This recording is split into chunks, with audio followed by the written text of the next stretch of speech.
Thank you very much, Richard. So Valentine's Day is certainly a busy time of the year, of course, for florists. So if you're going to spend all that money, though, on flowers, you want to make sure they last, right? So what are the secrets to making this happen? Joining me now is Marty McCall from Kuhn Flowers. Good morning. Thanks for being here. Do appreciate it. Thank you. So it's the #1 question you get, right? How long do they last? Now, you have a guarantee that you offer. 7-day guarantee at Kuhn's. Okay, so what if somebody is ordering them, obviously, and you do want them to last? I know I have some on my desk right now. What are the secrets then? Because I hear, snip the bottom of the flower a certain way, put them in warm water, maybe a penny I've heard in the water as well. What are the secrets?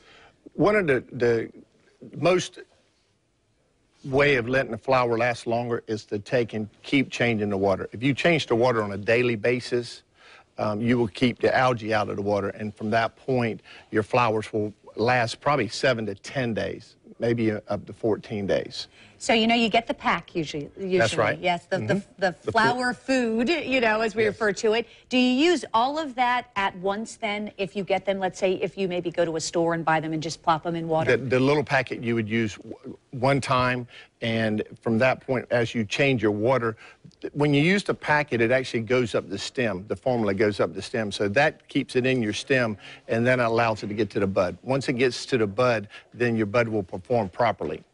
And that's the reason for it. It's like a sugar base, so it's like a lubricant to get through the air cut when you cut the stem of the flower. So you don't have to then keep adding that, for example, each day? No, you do not. What about Sprite? Does that work? I've heard that. There's so many different formulas, the penny, the Sprite.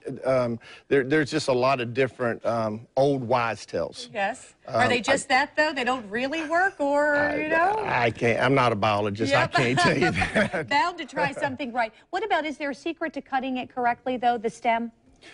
Not really. If you give it a fresh cut, a lot of people say that my mom was in the flower business for her entire life, 60 years, and from that point, they always said cut it on an angle. Yes. But the truth of the matter is, if you give it a fresh cut, and you have to get when a fresh cut, you're going to have to take a ½ inch to an inch off the stem. Okay. Okay, that's good to know. So we had a viewer who knew we were putting this together because they saw us teasing it yesterday, and I just wanted to ask you. So she's asked, can you take cut roses from a flower arrangement and place them into a potato, then place the potato flower into soil and peat moss mixture, causing the flower to grow roots and become a rose bush? This comes from Carol.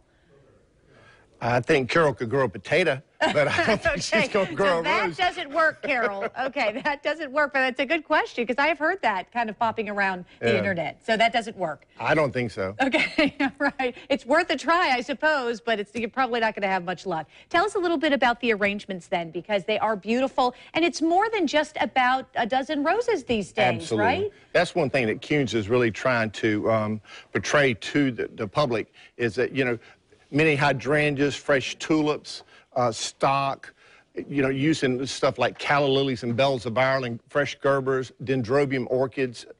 A nice mixture of flowers is something that you don't have to take and just go out and get a dozen roses or 2 dozen roses. This is something that would complement your girlfriend or your wife, your mother, and they'd be very happy with that. Of course, the good dozen roses always works. Right. Now, would something like this then be more or less expensive than a dozen roses? By mixing these in and maybe giving you less roses, does it matter in terms of price? Yes, ma'am. When you start adding value flowers like your dendrobiums and your gerbers and calla lilies, that takes and ups the price. But arrangements like this are all below the dozen rose price. So there's very pretty arrangements here under the price of a dozen roses for the holiday. And what's a typical price then, for example, for an arrangement like this? This is $69.95. Right here, okay. All right, and something like this? That's $79.95. Okay, and then when we're trying to preserve flowers like the hydrangea, other than the roses, the same theory goes in terms of cutting it. You would just take the arrangement out of the water just like this, and you would just take and dump your water, clean it, put fresh water in, and put your arrangements back in there. You don't have to use warm water. The flower already has the water in the stem. So there's no reason to take and force anything. From getting That's exactly right. Nice and clean. Thank you so much, Marty, for being here. Do appreciate it. I know this is a busy time of year, so we appreciate you coming in. Absolutely. So if you'd like to order flowers, by the way, from Kuhn's, they have locations in Jacksonville, Ponte Vedra, as well as St. Augustine. You can even place an order online at kuhnflowers.com. Bruce?